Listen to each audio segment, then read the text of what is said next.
Okay guys, so I thought I'd do something a bit different, and I'll record myself doing the homework, and instead of wasting half the lesson going over it, you'll have this to fall back to if you need any help in the future. Okay, so I'm going to do these questions, and you can see my thought process on how I would go about doing them. All right, so if we have a look at the first question, we have the diagram shows the curve y equal to x minus 3 squared and the line y equal to 2x minus 3, and they intersect at the points A and B. Find the area of the shaded region. So if we have a look at the drawing, you'll notice that we're just given points A and B. We aren't given any x coordinates or y coordinates. Okay, so we don't even know the boundaries that we can work with to establish our limits. Okay, so that's going to be our first job, is basically being able to find point A and point B, right? Because that'll set the boundaries for our integrals. So if we look at points A and B, those are where the two lines are going to intersect each other. And if you remember from the beginning of the year, if we have 2 points of intersections, that's just where the two lines are equal to each other. In other words, where the equations are equal to each other. So what we're going to do is we're going to make both equations equal to each other. So we're going to have x minus 3 squared equal to 2x minus 3, right? And now we're just going to solve for x to find the x coordinates of those intercepts. So we're going to expand the bracket out. X squared minus 6x plus 9 equal to 2x minus 3. That gives me x squared. If I take the 2 over to the other side, I'm going to get minus 8x. The 3 over is going to give me plus 12 equal to 0. Now I can already see I can just factorize this out, right? Factors of 12 that are going to give me 8 are 2 and 6. I'm going to get minus 2 and minus 6. And solving for x, I will get x equal to 2 or x equal to 6. Right, that basically gives me the two x coordinates for my integrals. Okay, so I have x equal to 2 at point A and x equal to 6 at point B. Now I don't actually need the y coordinates, right, because they're not needed to find the area. So we can just leave it at that. Okay, if they'd asked you to find the coordinates for point A and point B, you could just put it into either one of the two equations, and one of those equations would have given you the y coordinates, right? Right, so we're basically at this point ready to find the area. Okay, so I'm going to write my integrals out, and I'm going to say that the area, or the shaded area, sorry, is equal to the integral, right? And I'm going to write this out in this way just for a second, just so we can get into the habit of between A and B of f of x, right? Because it's the top curve, and I'm going to define this straight line as my f of x, right? Because it's the line above the curve. And I'm going to take away g of x. Okay, I apologize, these need to be in respect to x. And I'm going to define g of x, right, as that yellow, as the curve. Okay. Now we learned that we can just group this all together. We can simplify this integral. We can say the integral from A to B is f of x minus g of x with respect to x. Okay.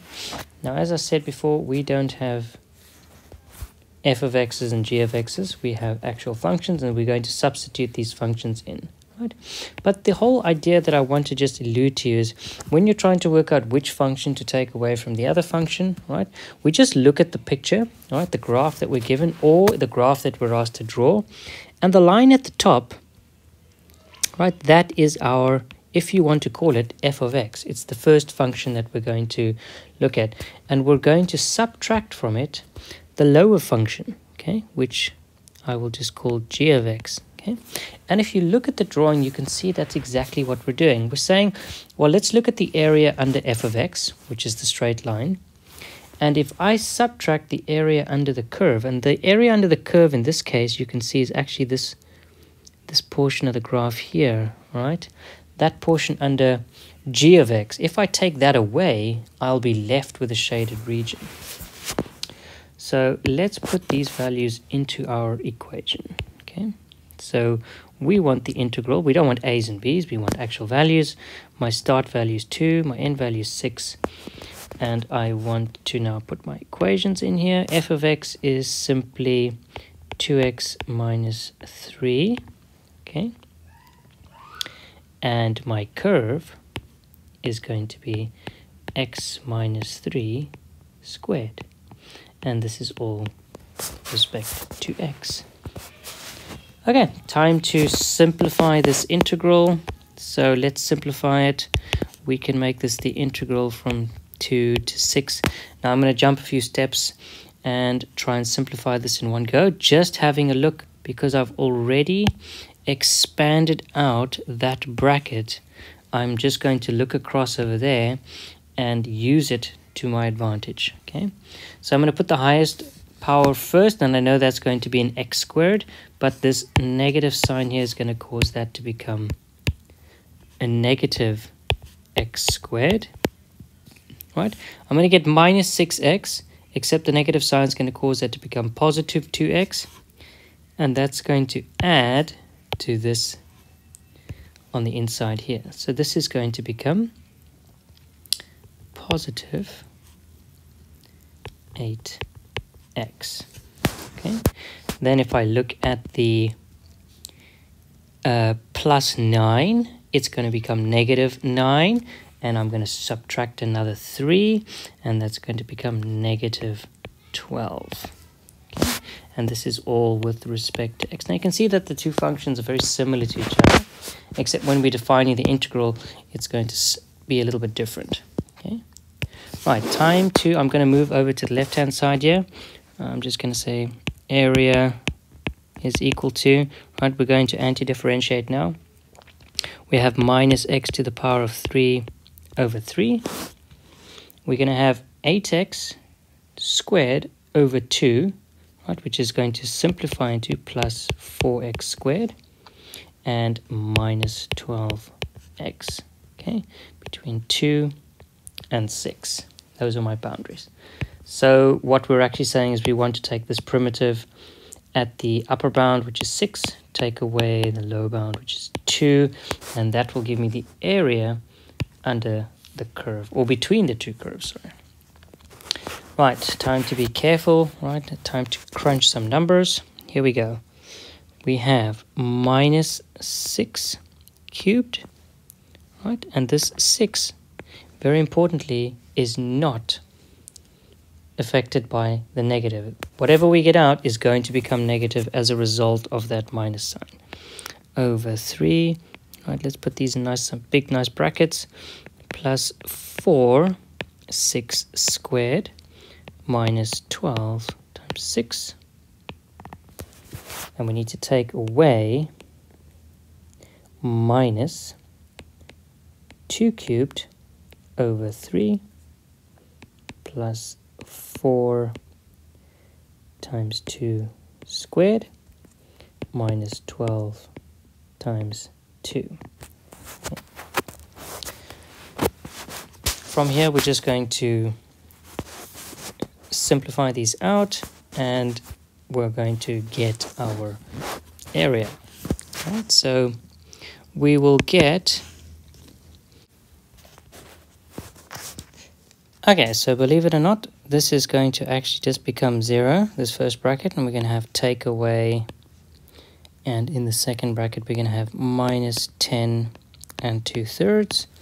This double negative here and here are just going to turn this into a positive, so this is just going to become positive 2, 10 and 2/3, okay, and that's units squared.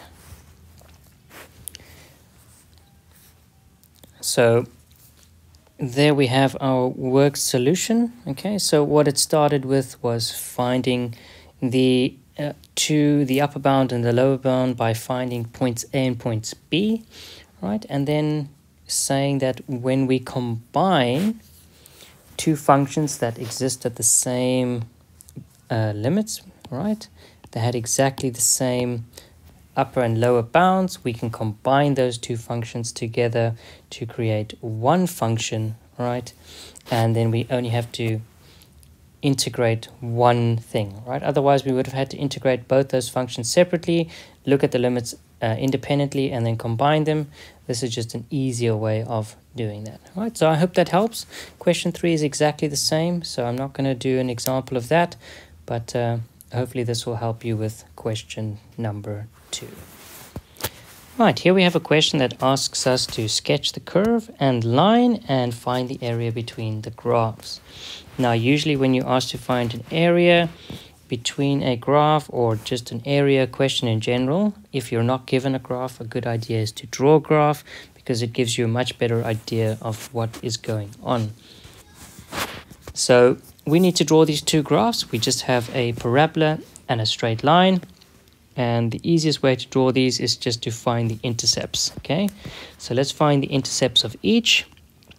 Here we have the line y equal to 2x plus 1.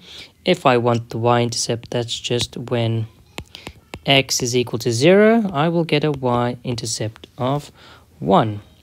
And in the same sense, when y is equal to 0, I can find my x-intercepts, and that's going to give me an x-intercept of minus a half. Okay, let's do the same for the parabola. So we have the equation y equal to minus x squared plus 12x minus 20, right? To find the y-intercept, that is when x is equal to 0, I'm going to get a y-intercept of minus 20, right? And when y is equal to 0, I'm going to get, well, I'm going to have to solve for these. Right, I'm going to bring everything over to the left-hand side to make that positive x squared because it's just much easier to work with. That just means all the signs are going to change. Here I'm looking for two factors of 20 that give me 12. I can see that's going to be minus 10 and minus 2. That's going to give me my x-intercepts at 2 and 10. Right, we're now ready to draw the curves. Okay, use the appropriate scale, right? Make sure that you are using the correct direction of gradient for both of these. We have a negative x squared, which means it's a sad looking parabola, and we have a positive gradient, which means the gradient is running up from left to right. Okay, now to make things a little bit easier to see, I've actually used Desmos to help me draw this curve, right? Obviously, you would want to sketch this as accurately as possible. I'm just going to do it like this because it's going to be better for you to see, right? And I'm going to quickly shade in the region between the two. All right, we can see that it's the region between the two graphs, and that's going to be this area over here. All right, now if you notice while we're shading this, we don't actually know the limits of our integrals yet because we don't know where these two graphs intersect, right? So that's going to be our very next step, is to find these points of intersection, okay? So I will label these as point A and point B. So let's find them, all right? Now, points of intersection are just when the two graphs are equal, all right? So we're going to make the two graphs equal to each other. Right, so we're going to take the two equations, they're both y equal to something, and we're just going to make them equal to each other. So what I'm going to say is that 2x plus 1 is equal to minus x squared plus 12x minus 20. I'm going to bring everything over to the left-hand side. I'm going to get x squared. I'm going to take away that 12x, so I'm going to get negative 12x on the left-hand side. That's going to give me a negative 10x in total. I have minus 1, and I'm going to add 20, so I'm going to get positive 21 equal to 0. I'm looking for factors of 21 that give me 10, right? That's going to be x minus 3 and x plus, sorry, not x plus, x minus 7, right, equal to 0. That's going to give me x equal to 3 or x equal to 7. Now again, I don't need the y-intercepts, I only need the x-intercepts because they're just going to set the boundaries for my integrals, right? I'm going to label that appropriately on my graph here. I have the x-intercept at 3 and 7, right? Right, what we can do now is we can establish our integrals, okay? So we can say that the area that we're looking for is equal to the integral. Right. Now again, I'm just going to write this in notation form. You don't have to do this. I'm just writing this to show you what my thinking is. Right. I'm taking f of x. Now f of x is the top function. The top function happens to be the parabola. Right. I'm going to call that top function f of x. And if I subtract the area below the line, that'll give me the area that I'm asked for. Okay. G of x with dx. G of x I'm going to just label as the straight line. Okay. Now we've learned that if we have two integrals that are being looked at from the same limits, right, the same bounds, we can combine them together into one integral, right, and that will be f of x take away g of x with respect to x. Okay. Now those aren't the actual function names. Let's rewrite this properly, right?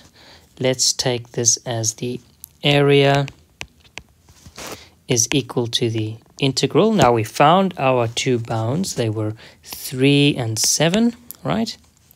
And here we just need to substitute the equations. F of x happens to be the curved graph. That's going to be minus x squared plus 12x minus 20.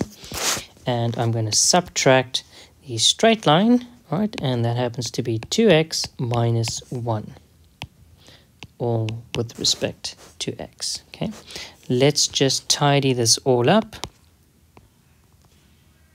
This is between 3 and 7. So looking at this function, what I'm going to get is minus x squared. I have positive 12x, and I'm going to be taking away 2x. So I'm going to get positive 10x. And I have minus 20, and I'm going to end up with a minus 1. Sorry, I just caught myself there. And that's with respect to x. I wonder if you haven't noticed, we're starting to find some similarities. They're not exactly the same, but they are very similar. Right, let us anti-differentiate. To find our primitive, we're going to have minus x cubed on 3. We're going to have 10x squared over 2, which is just going to simplify to 5x squared minus 21x between 3 and 7. So what I'm looking for is f of 7 take away f of 3. So here we go. Let's crunch the numbers. We're going to have minus 7 cubed over 3 plus 5 times 7 squared minus 21 times 7. All of that take away minus 3 cubed over 3 plus 5,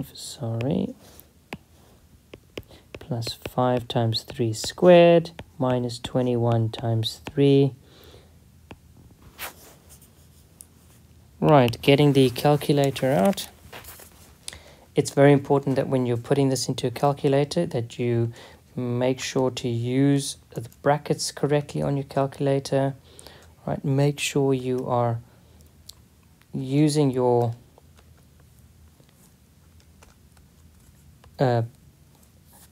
divide signs, plus signs all correctly, taking into care for, especially when you have that minus in brackets 7 cubed, that you don't make it minus 7 cubed. All right, 7 squared minus 49 over 3, and we're going to take away, we're going to have squared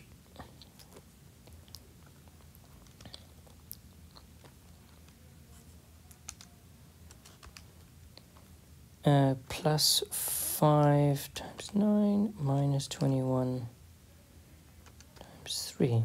That's going to give me minus 27.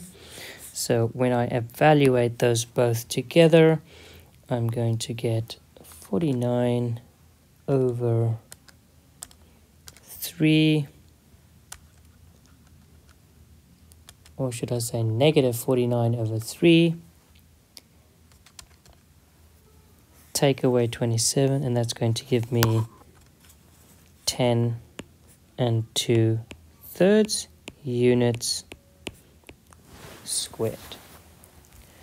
Okay, so one of the most important parts of this whole question was making sure that we drew a good enough graph to see what we needed, okay, and then finding the boundaries, right, the where we are trying to establish our integral, and then just working it out as carefully as we can.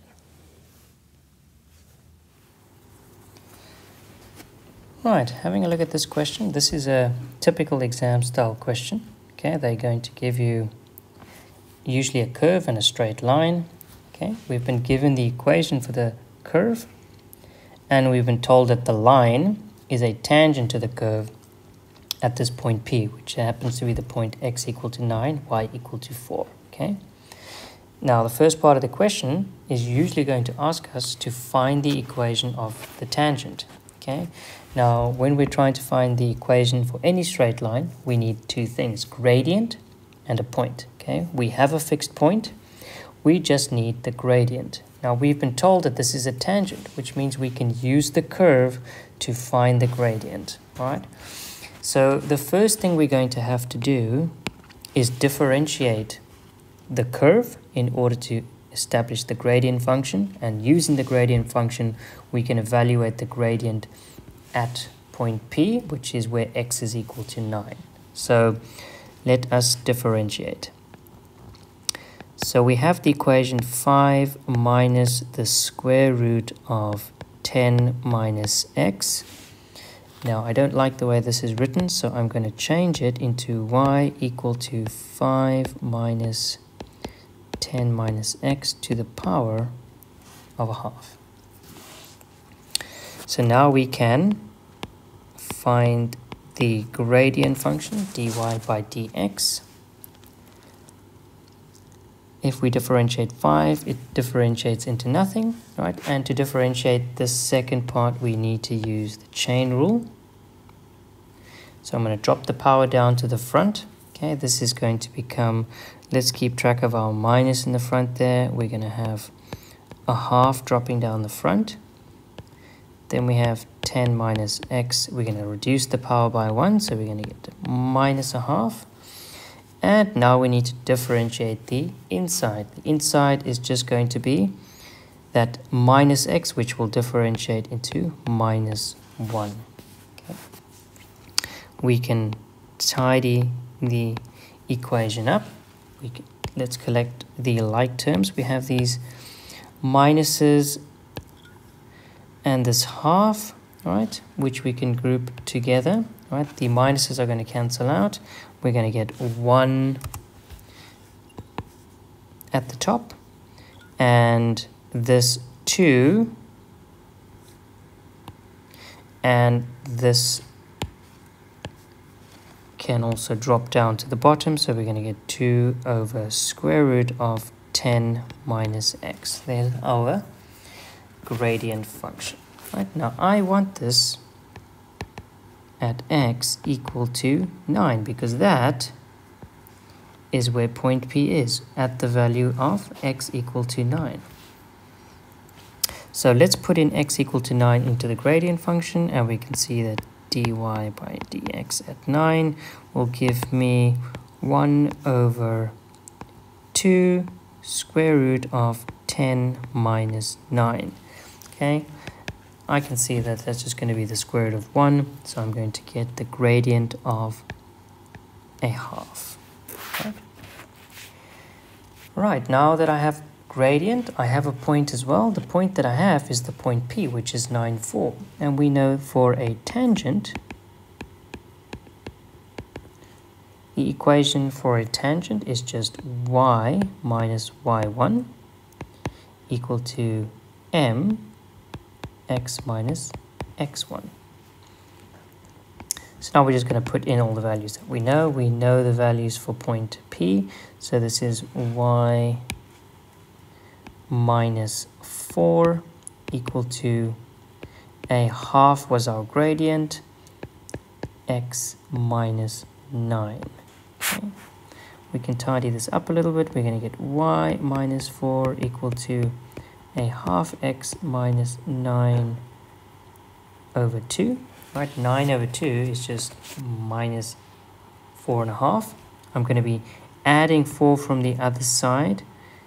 So this is going to give me a half x, right,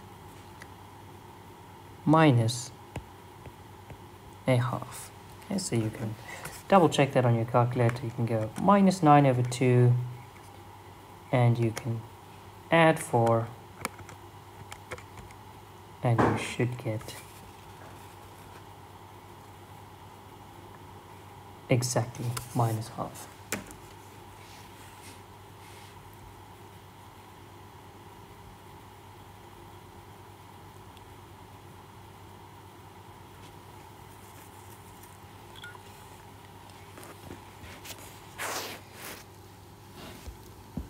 Right, so from here, if you have a look in your textbook, they will have changed the equation into this. They would have multiplied both sides by 2 to give you 2y equal to x minus 1, right?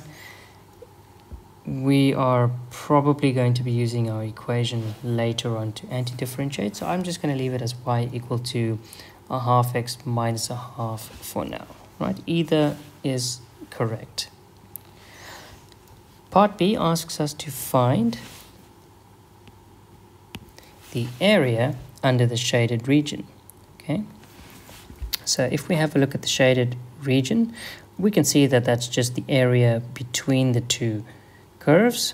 All right, well, the curve and the straight line between 0 and point P, which is where x is equal to 9. So our boundaries are going to be 0 and 9. Right, now, because these equations are going to share the same limits or boundaries, we can integrate them together.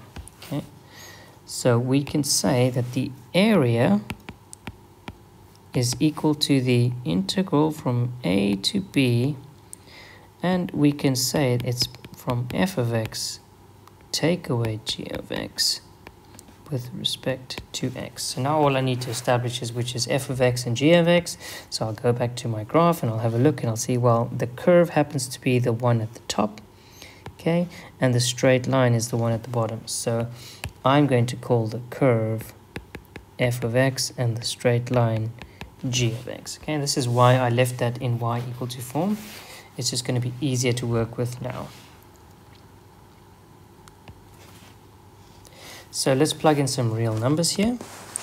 So the area is going to be the integral, and we established that the integral was from the y-axis where x is equal to 0, and we can drop this down to the x-axis here, and we will get the point 9. So between 0 and 9, and this is of f of x, which is 5 minus the square root of 10 minus x. Now I don't like the way that's written because I can't anti-differentiate that. So I'm actually going to write it like I have it written when I try to differentiate it. Okay. So that's going to be 5 minus 10 minus x to the power of a half, and I'm taking away g of x. G of x is this minus a half x minus a half. So we can't really tidy up a lot, but we can sort of simplify things. So I can see that this 5 is going to get added. We have a double negative here, which is going to cause that half to become positive, right? So I'm going to get 5 plus a half. And to make things easier, I'm actually just going to convert that into a simple fraction. So we're going to have 5 plus a half, which is 11 over 2. Take away, right, this minus a half x, and take away this 10 minus x to the power of a half. Unfortunately, I can't expand this bracket and simplify that. This is just how I'm going to end up working with this limit. So let's find the primitive for this so we can find the area. Right, we're going to have 11 over 2. We're going to raise the power of x from 0 to 1 and divide by 1, so it'll stay the same. Here we're going to take a half x, we're going to raise to the power of 2 and divide by the new power. So I'm going to get x squared over 2 times 2, which is 4.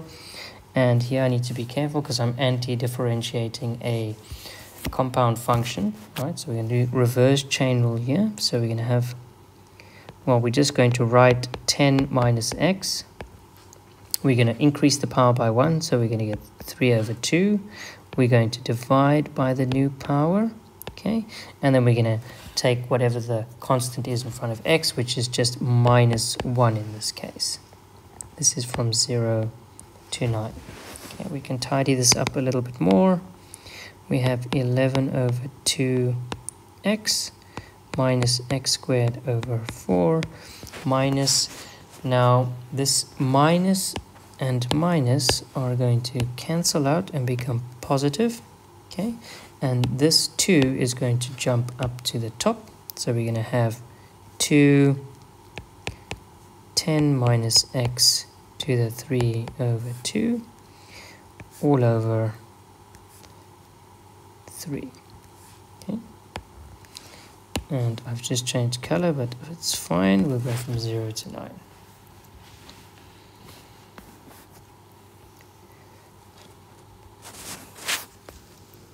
Right, so now I can state that I want to take f of 9, take away f of 0. Let's punch the numbers in. We have times by 9, take away 9 squared over 4 plus 2, 10 minus 9, which is going to give me a nice easy number to work with.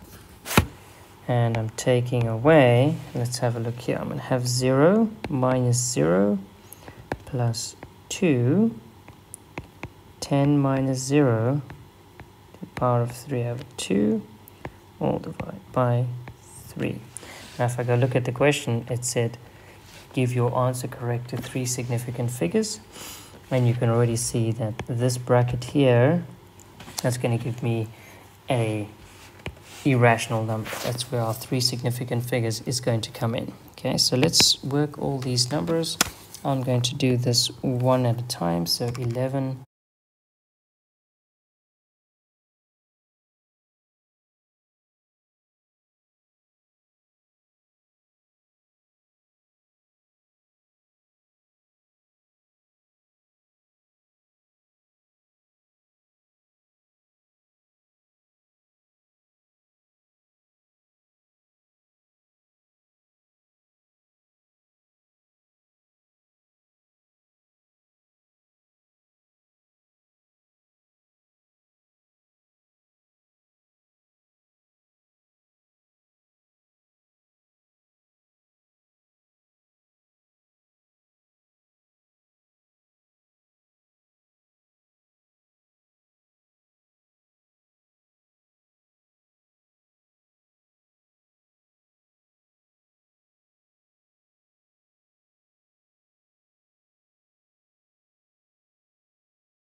it'll give you 10 square root 10, and that's times 2 divided by 3, which is take away 20 square root 10 over 3.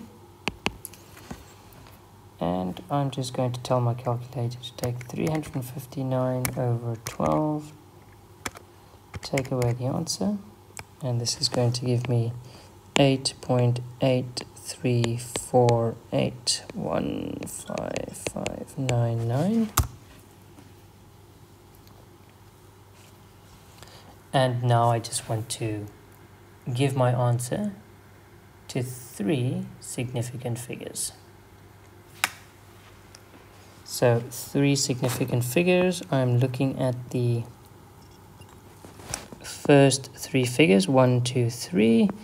I have a look at the 4th figure, it is less than 5, and so I will round down to 8.833 significant figures.